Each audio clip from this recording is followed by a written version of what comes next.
Graças a Deus, meus irmãos, mais uma vez. Foi me dada esta missão, posso dizer que é uma missão quase impossível, de ministrar, de expor a palavra aos irmãos esta manhã. Peço aos irmãos que já clamem pela misericórdia do Senhor, por minha vida e pela vida de vocês também, para que tudo que seja ensinado aqui não venha de mim mesmo, mas que seja com fidelidade às Escrituras, à palavra do Senhor, e pelo Espírito Santo que nos capacita em toda boa obra. É com grande temor e tremor que eu venho fazer a exposição da palavra esta manhã, mas confiado de que não está em mim a capacidade de fazer qualquer coisa, de operar os efeitos da palavra, mas na própria palavra, que é viva e eficaz. E na ação do Espírito Santo em nossas vidas, que faz dos nossos corações um terreno fértil, uma terra fértil, para que a semente da palavra seja plantada. Eu peço aos irmãos que abram as suas Bíblias na carta aos Efésios, no capítulo 5. Vamos ler a partir do versículo 18.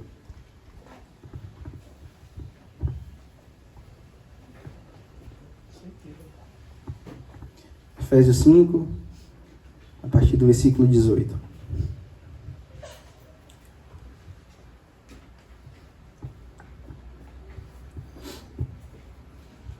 Todos encontraram o texto?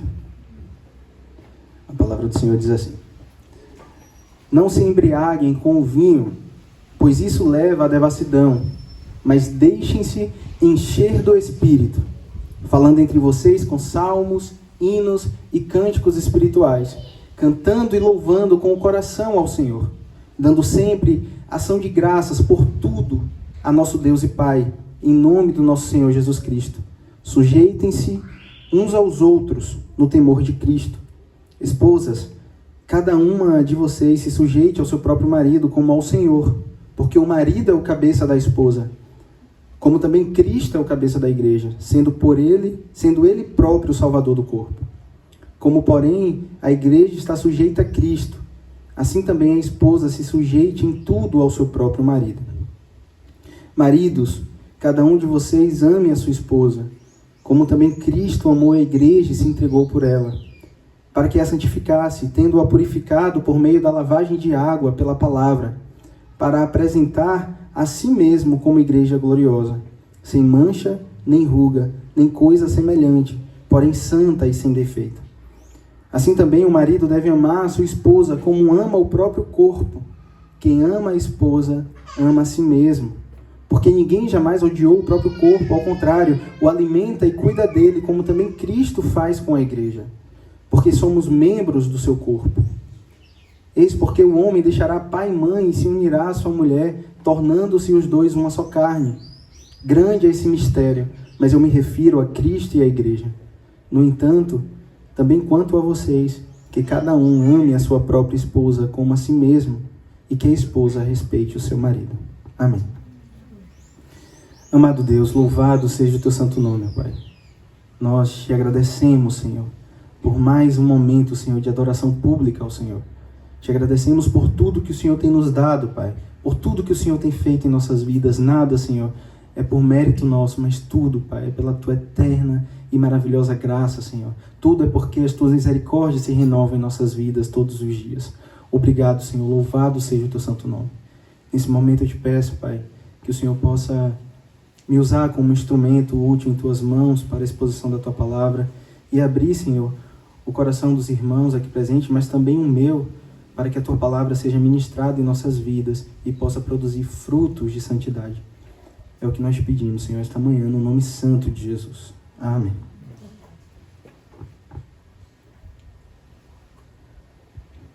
E o tema da mensagem é como ser cheio do Espírito Santo. O interessante é que esse texto, ele se conecta com tudo que a gente vem estudando, né? Tanto nas quintas-feiras, a exposição que nosso pastor tem feito da primeira carta aos Coríntios, mas também as escolas bíblicas, a EBD, que a gente está estudando aqui todo domingo. E o interessante é porque quando eu selecionei esse texto, eu não selecionei pensando nisso, né? Na verdade, eu estava escutando uma pregação do reverendo Augusto Nicodemos, e aí eu pensei, posso usar esse texto. E aí depois, quando eu vim estudando o texto, que eu percebi que, na verdade, é exatamente o que a gente está estudando nas quintas-feiras e na EBD nos domingos. Isso, claro, é prova da providência maravilhosa do Senhor. Não é uma... A gente chama de santa coincidência, mas a gente sabe que é a providência do nosso Deus. Isso acontece muito aqui na igreja. Normalmente, às vezes, quando eu faço alguma exposição de contrição, e aí quando o Mário vai pregar, ele trouxe algo muito parecido do que eu trouxe ali no momento de contrição. Ou, às vezes que eu precisei também trazer alguma palavra aos irmãos, sempre estar conectado com aquilo que o Senhor quer para a igreja, né? E isso é abençoador, é bonito ver assim, a ação de Deus nos guiando, provando de que não está em nós capacidade alguma, mas que tudo faz parte da providência e da ação dele em nossas vidas, para um propósito eterno e santo. Mas vamos mergulhar no texto. Eu peço que os irmãos continuem com suas Bíblias abertas. Efésios 5, versículo 18 diz assim: E não se embriaguem com vinho, pois isso leva à devassidão, mas deixem-se encher do Espírito. Só nesse versículo a gente pode trazer inúmeras, grandiosas verdades.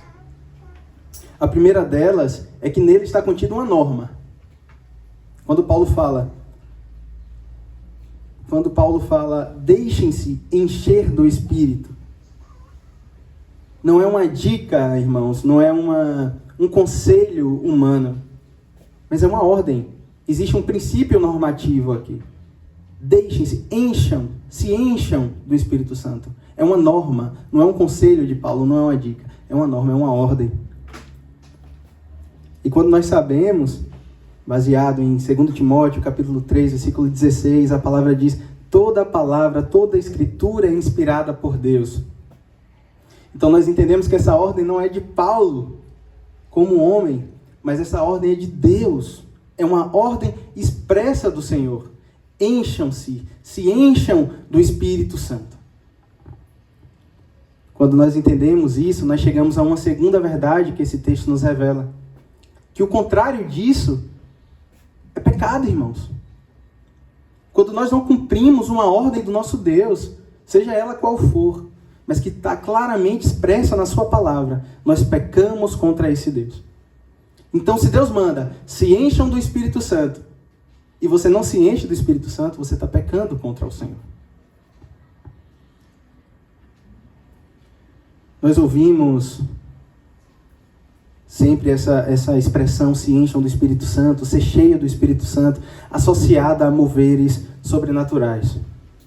Conhecimento tal, e inclusive a gente vem estudando nas quintas-feiras, que nos leva a pensar que o ser cheio do Espírito Santo está associado diretamente a dons espirituais, a manifestação dos dons espirituais. E nós vemos principalmente nas igrejas pentecostais que se criam castas dentro das igrejas. A gente está estudando isso aqui nas quintas-feiras, né? Se criam castas espirituais dentro da igreja, onde alguns irmãos são usados pelo Espírito porque existe nele a execução, o exercício dos dons, e outros irmãos que não têm aquele dom claro ali, muitas vezes ligado a dons revelacionais, sobrenaturais, revelacionais, né? São irmãos carnais, são irmãos que não têm o Espírito Santo. E nós sabemos que isso é uma heresia muito grande. Porque o Espírito Santo, ele nos habita. O Espírito Santo, ele age na vida do crente a partir do momento da sua conversão, quando ele se converte, quando nós nos convertemos ao Senhor. O Espírito Santo faz de nós habitação. Todos nós temos o Espírito Santo. E nós vemos que muitas vezes, principalmente nesses lugares, o ser cheio do Espírito Santo está associado não só a isso, mas a coisas que na verdade nem são dons, manifestação de dons, são bizarrices.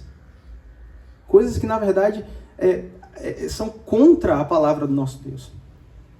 E isso está totalmente ligado nessas igrejas ao ser cheio do Espírito Santo.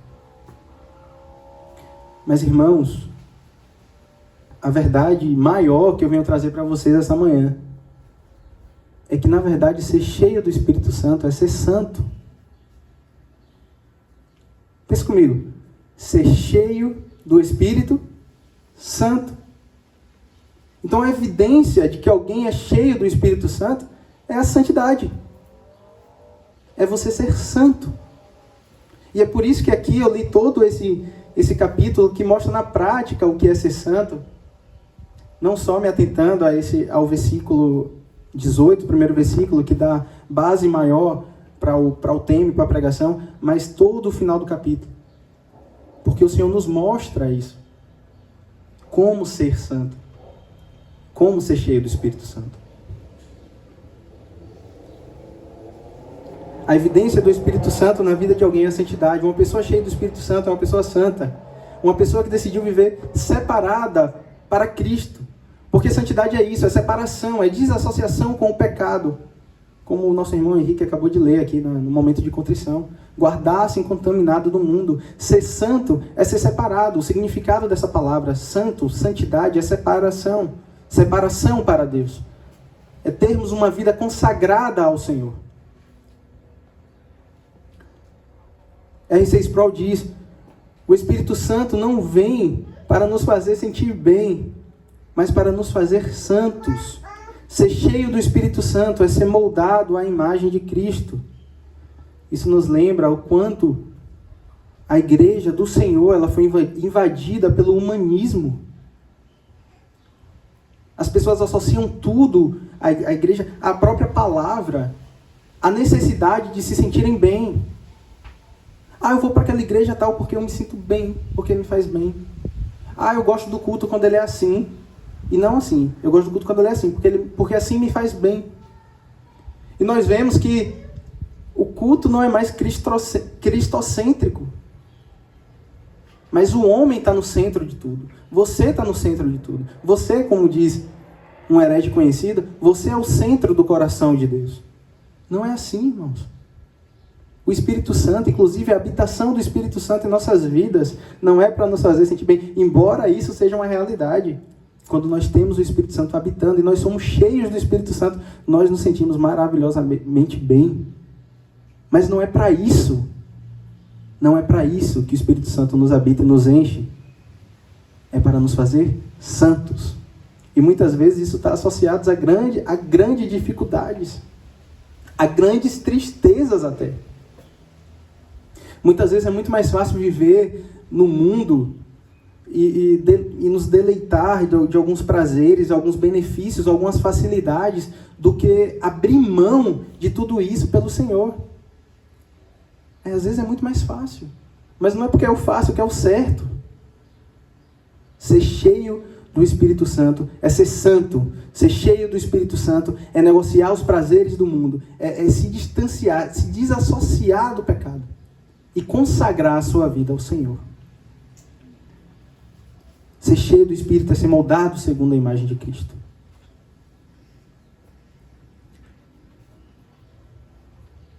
Claro, a ação do Espírito em nossas vidas tem como finalidade última nos fazer santos e úteis para o reino dele. Ele que é um com o Pai, é um com o Filho, ele que é o próprio Deus. E aqui nós entendemos que o Espírito Santo não é uma coisa, irmãos, a ser administrada, como em muitos lugares nós ouvimos. Ser cheio do Espírito Santo, em alguns lugares parece que é receber um líquido místico do céu, que nós somos um recipiente e que vem esse líquido nos enchendo. O Espírito Santo é o próprio Deus. O Espírito Santo é uma pessoa da Trindade, que decidiu fazer de nós habitação. O próprio Deus habita em nós, nos nossos corações.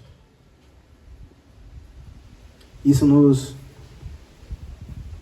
corrige, nos constrange, quando lembramos que todas as vezes que pecamos, nós que já recebemos o Espírito Santo, que nascemos de novo, nós pecamos e o Espírito Santo continua em nós. Enquanto nós estamos pecando, o Espírito Santo continua em nós, ele está dentro de nós. O próprio Deus. Quando nós nos afastamos da presença do Senhor, nós que já o conhecemos, que já o recebemos em nossas vidas. Quando nós nos afastamos, tudo aquilo que fazemos, o Espírito Santo não deixa de fazer morada. Se você é um crente verdadeiro, um cristão verdadeiro, ele permanece em você, em cada ato pecaminoso que você faz. Imagine a tristeza e a seriedade que é isso. Quando a nossa vida reflete ao Senhor, aí nós somos cheios do Espírito Santo. Quando as nossas atitudes dentro de casa refletem ao Senhor, aí nós somos cheios do Espírito Santo. Quando ninguém está vendo o que estamos fazendo, mas o que fazemos em secreto louva ao Senhor, aí é que estamos cheios do Espírito Santo. Ser cheio do Espírito é ser controlado pelo Espírito. É uma rendição constante, onde a vontade de Deus se torna a nossa vontade. Aqui extraímos mais uma verdade. Não se embriaguem com vinho, pois isso leva à devassidão, mas deixem-se encher do Espírito.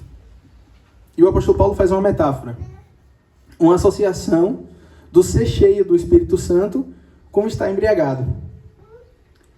Quando uma pessoa ela está bêbada, ela é dominada, ela é totalmente influenciada pelo álcool.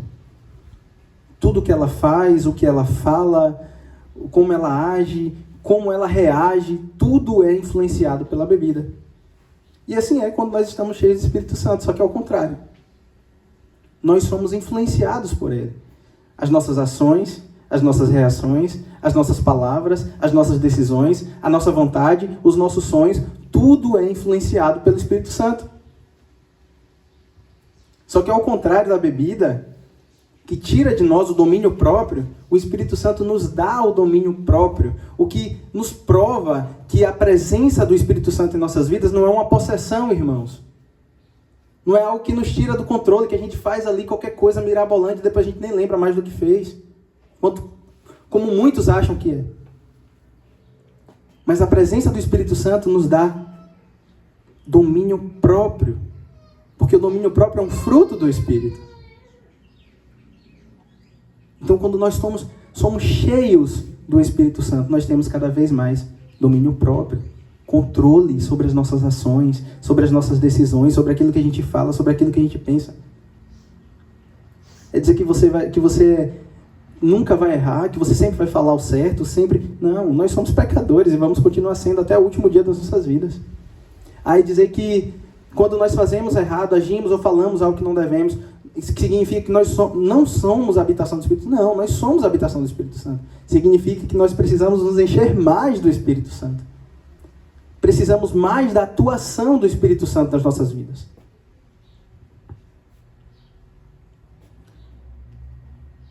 E muitos, para justificar seus erros, suas falhas, suas bizarrices dentro da igreja, como sempre, utilizam da própria palavra do Senhor, tirando do contexto, para poder justificar o seu erro. Nós sabemos que, eu não lembro exatamente quem foi que disse isso, mas foi um grande reformador. Ele disse que a Bíblia é a maior fonte de heresias que existe. E realmente não porque a Bíblia é santa, é inerrante, infalível, mas porque as pessoas distorcem a palavra e criam doutrinas por distorção bíblica. E quando nós lemos, porque muitos justificam por esse texto, Atos capítulo 2, versículo 6 ao 13, quem quiser abrir para acompanhar, fica à vontade.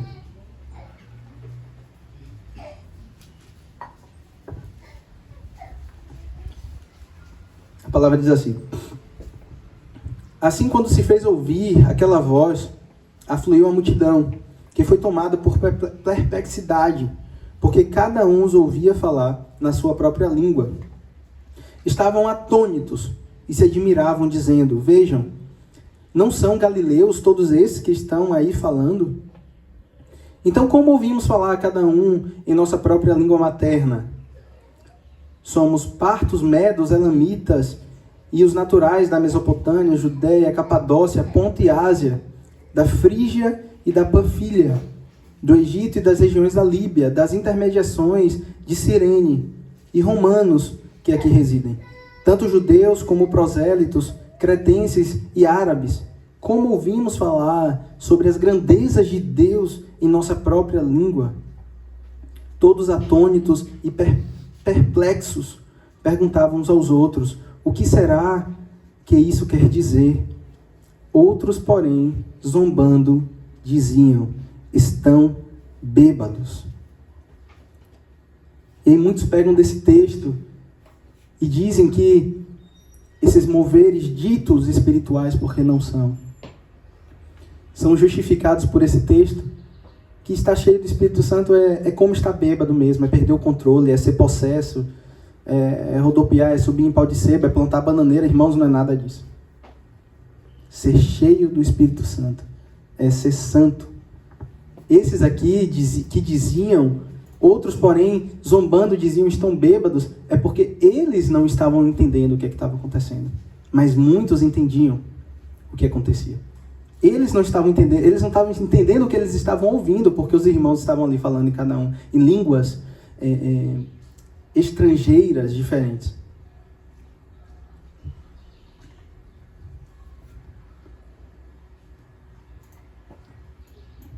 Quem é cheio do Espírito Santo exerce domínio próprio.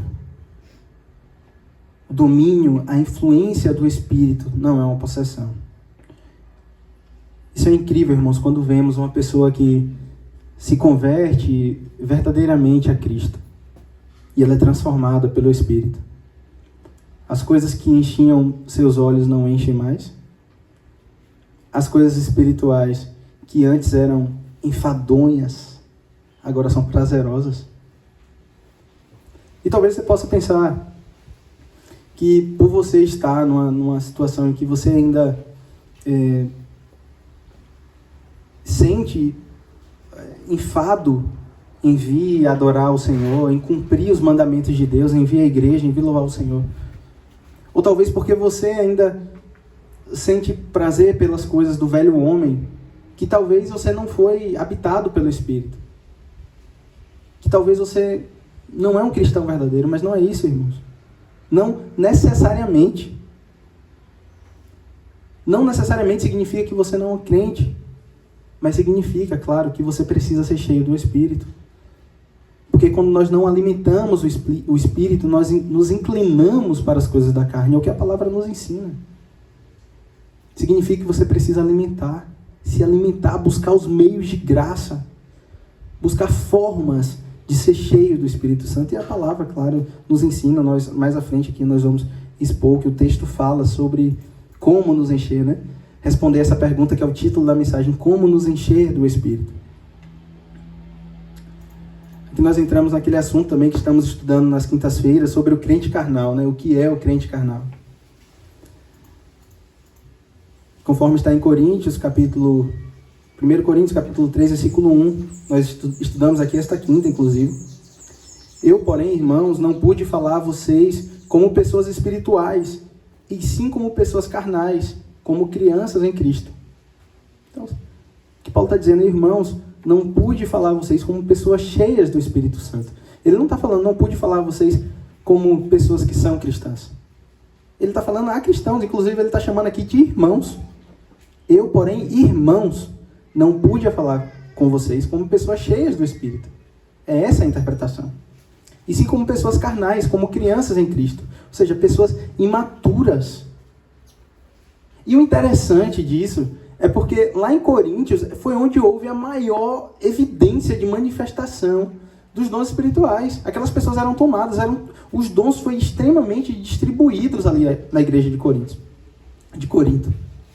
Então eram pessoas que participaram dessas evidências espirituais, desse sobrenatural, mas ainda assim são classificadas por Paulo como carnais, como pessoas que, embora tenham sido habitadas pelo Espírito, não estavam cheias do Espírito.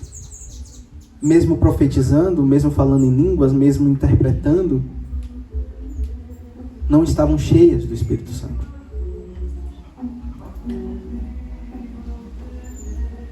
Mas uma verdade extraída desse versículo, desse único versículo ainda, irmãos, é que esse imperativo, encham-se, ele está no tempo do presente, imperativo do presente. O que indica que essa ação, essa ordem de Deus, ela poderia ser melhor até traduzida como enchei-vos continuamente do Espírito. O que nos leva a mais uma verdade: a busca pelo Espírito é uma busca diária. Assim como nós comemos, quem comeu aqui de manhã? Acho que todo mundo tomou café, né? Assim como você comeu hoje de manhã, e se você passar o dia todo sem comer nada, amanhã você vai acordar esfomeado, passando mal talvez de fome. O jejum, para alguns é uma coisa assim, para mim realmente é muito difícil, eu falo por mim também, jejum para mim é muito difícil. Mas porque a gente vê a necessidade do alimento físico, né? O quanto é importante para os nossos corpos, né? O quanto a gente precisa comer pela manhã, comer meio-dia, comer à noite, alguns 5 até 6 refeições por dia, porque bota uns lanchinhos ali no meio. Irmãos, se você tomou banho hoje pela manhã e você passar 2 dias sem tomar banho, misericórdia. Misericórdia. É uma necessidade diária. E assim é a busca pelo Espírito Santo em nossas vidas. É uma necessidade constante. Buscai encher continuamente do Espírito. É de manhã, é meio-dia, é de noite, se possível durante todo o dia. Orar e vigiar sem cessar em todo momento. Você está ligado ao Espírito Santo de Deus.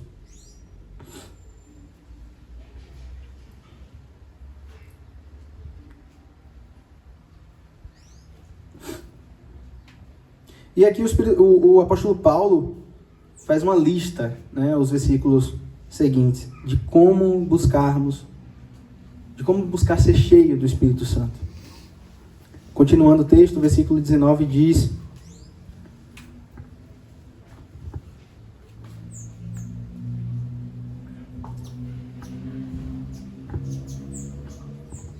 falando entre vocês com salmos, hinos e cânticos espirituais, cantando e louvando com o coração ao Senhor. Irmãos, olha o que a gente sempre fala aqui, verdadeira intenção. Todas as nossas faculdades, todo o nosso conhecimento e também todas as nossas emoções, louve ao Senhor de coração. Quando nós estamos aqui, nós vimos até a casa do Senhor para adorá-lo. Tem que estar totalmente forte nos nossos corações o desejo de adorá-lo. Quando nós cantamos os hinos, cada um deles, os cânticos, tem que ter no nosso coração o desejo constante, o desejo profundo de adorar esse Deus. Quando nós estamos ouvindo a palavra, o nosso coração tem que estar no Senhor, porque tudo isso é um momento de adoração e de louvor ao Senhor. E o contrário disso, irmãos, é um erro gravíssimo. E eu nunca tinha pensado nisso. Fui extremamente exortado ao estudar para trazer essa mensagem aos irmãos. É que o contrário disso é a quebra de um mandamento. Não tome o nome do Senhor, seu Deus, em vão, porque o Senhor não terá por inocente o que tomar o seu nome em vão. Isso aqui foi um tapa na minha cara. Desculpa a expressão. Mas quando a gente vem aqui, a gente canta ao Senhor. Nós cantamos louvores, entoando, clamando o nome do Senhor por tantas vezes durante os louvores. E a nossa mente está ali, no trabalho que a gente tem que fazer amanhã.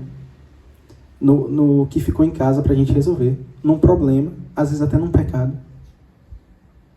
E a gente está falando o nome de Deus. Não tome o nome do Senhor, seu Deus, em vão. Deus não terá por inocente. Por isso que eu falo, irmãos, e a gente sempre fala aqui que esse momento de culto ele é extremamente importante. É muito solene e importante.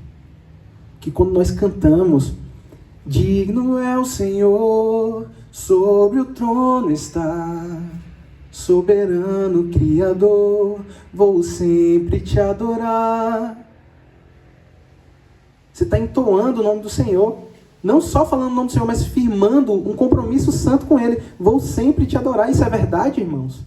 O que você está cantando é verdade? Você realmente vai sempre adorar o Senhor? Quando você bendiz o nome do Senhor, você está realmente pensando nele, entendendo que Ele está em nosso meio, que Ele fez habitação em nós. Você entende que tudo isso que fazemos aqui é para o Senhor, não é para nós mesmos, não é para a gente se sentir bem, é para o Senhor. Você entende a seriedade disso? Então, irmãos, é uma exortação que eu deixo para os irmãos aqui esta manhã. Quando você cantar qualquer cântico ao Senhor, qualquer cântico que fale do Senhor, cante para o Senhor. Quando você orar, não permite somente se distrair, não. Firme a sua mente no Senhor. Cante, louve ao Senhor de todo o coração. O salmista diz: eu te louvarei, Senhor, de todo o meu coração, contarei todas as tuas maravilhas. Em outro salmo ele diz: aleluia, de todo o coração louvarei ao Senhor, na companhia dos justos e na assembleia. Outro salmo ele diz: bendiga minha alma o Senhor, e tudo que é em mim, bendiga o teu santo nome. E aqui talvez seja por isso que Davi foi um homem segundo o coração de Deus.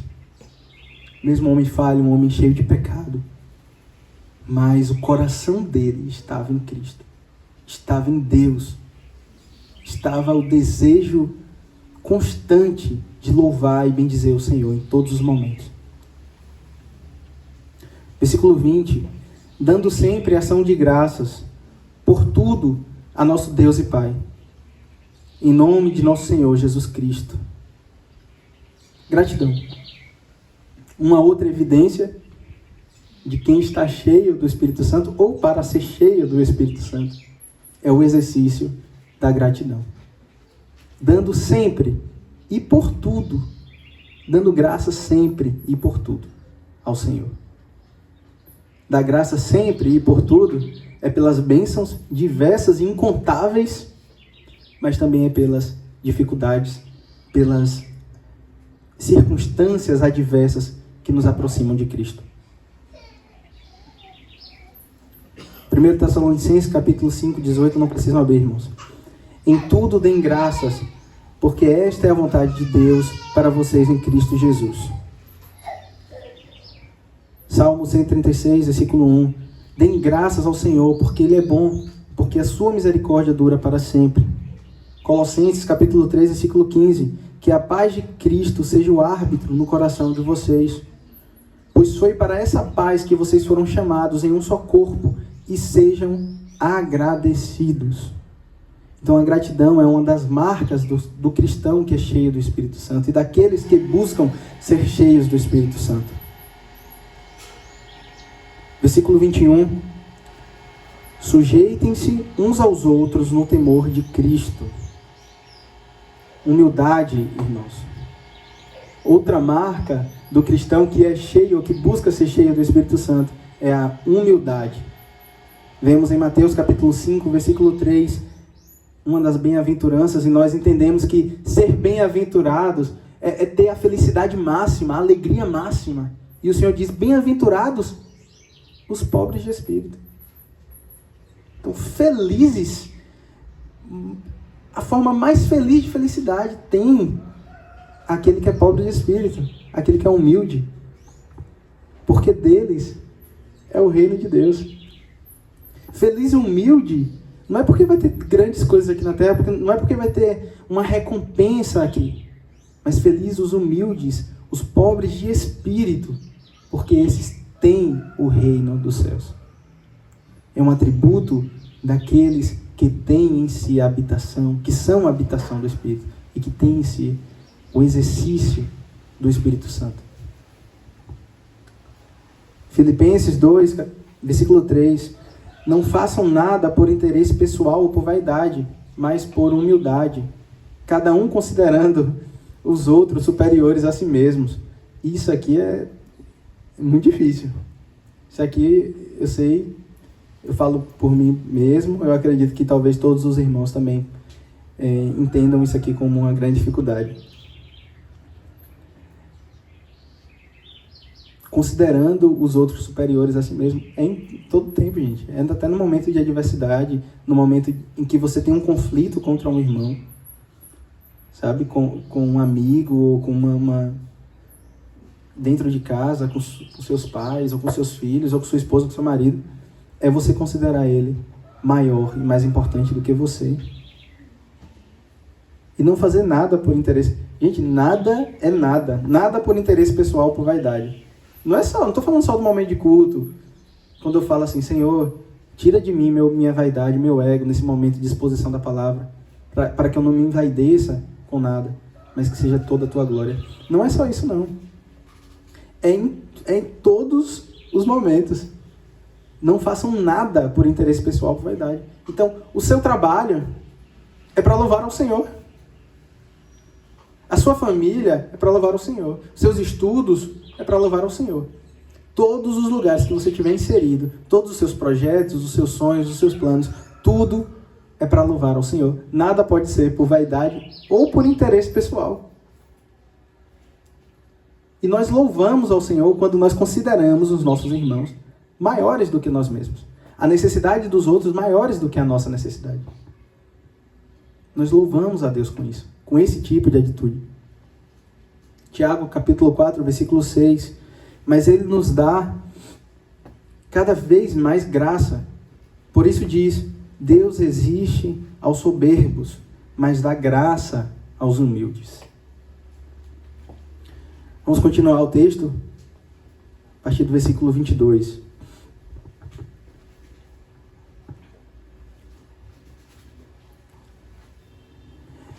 Esposas, que cada uma de vocês se sujeitem ao seu marido como ao Senhor, porque o marido é o cabeça da esposa, como também Cristo é o cabeça da igreja, sendo por ele próprio o Salvador do corpo.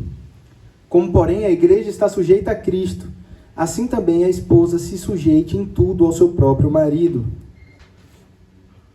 Maridos, que cada um de vocês ame a sua esposa, como também Cristo amou a igreja e se entregou por ela, para que a santificasse, tendo-a purificado por meio da lavagem de água pela palavra, para apresentar a si mesmo como igreja gloriosa, sem mancha, nem ruga, nem coisa semelhante, porém santa e sem defeito.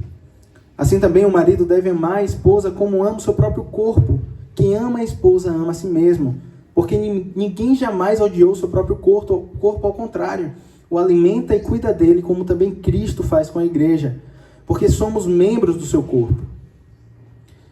Eis porque o homem deixará o seu pai e a sua mãe e se unirá à sua mulher, tornando-se os dois uma só carne. Grande é esse mistério, mas eu me refiro a Cristo e a igreja. No entanto, quanto a vocês, que cada um ame a sua própria esposa, como ama a si mesmo, e a esposa respeite o seu marido. Amém. Submissão, amor sacrificial, respeito. E aqui a gente podia entrar nesse âmbito familiar e trazer uma mensagem voltada para a família, como estamos estudando, e esse texto inclusive foi citado na escola bíblica pelo nosso pastor.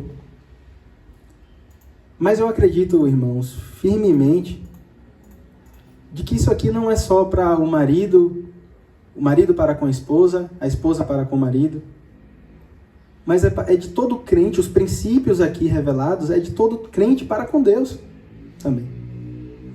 Submissão, nós devemos ser submissos ao Senhor, homens e mulheres, maridos e esposas, filhos e pais. Amor sacrificial, deve existir no nosso coração o desejo de, se preciso, morrer por Cristo. Se for necessário morrer por Cristo, como muitos irmãos têm morrido, por amor ao Senhor e ao Evangelho. A gente vê o caso da Nigéria, o que está acontecendo na Nigéria. Eu não lembro os dados, mas, se eu não me engano, 7 mil mortes por ano, né? Isso? Não sei quantas mortes por dia. Acho que 30 e poucas mortes por dia. De cristãos verdadeiros, que dedicaram as suas vidas ao Senhor.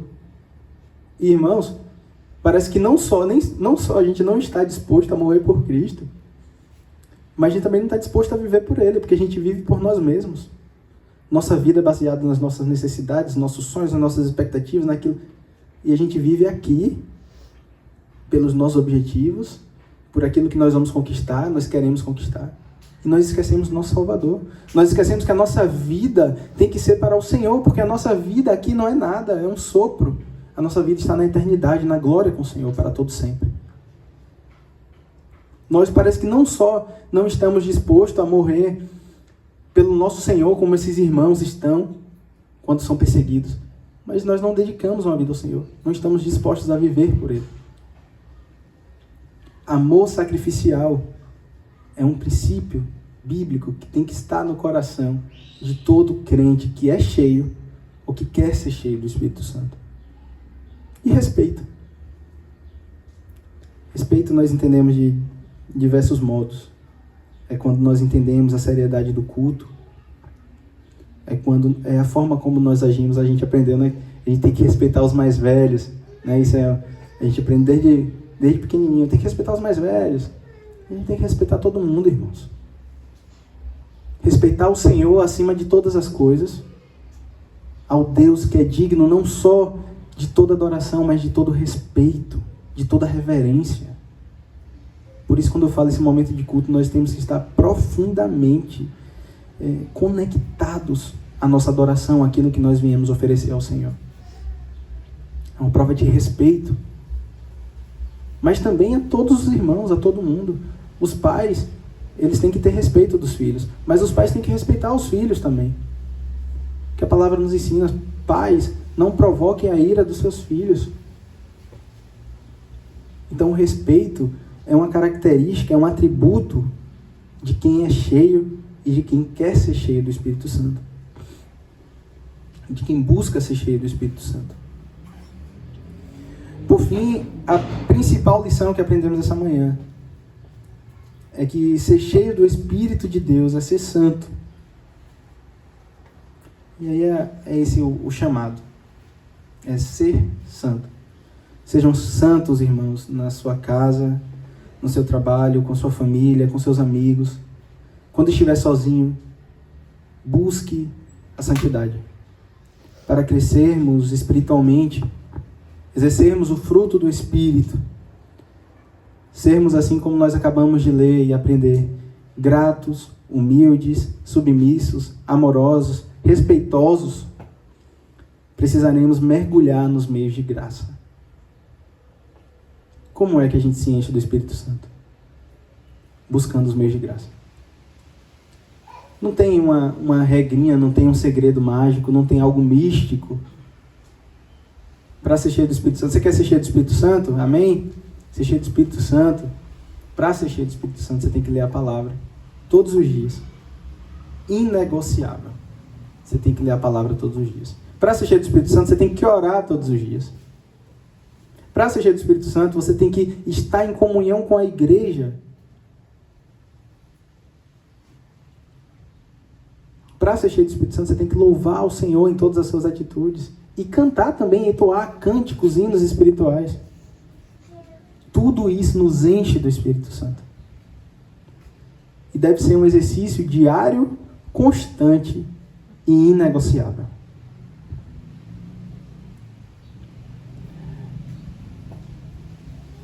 João Calvino disse: a santificação é uma obra gradual e contínua, pela qual o Espírito Santo nos renova a imagem de Deus e nos impele a fugir da corrupção do mundo.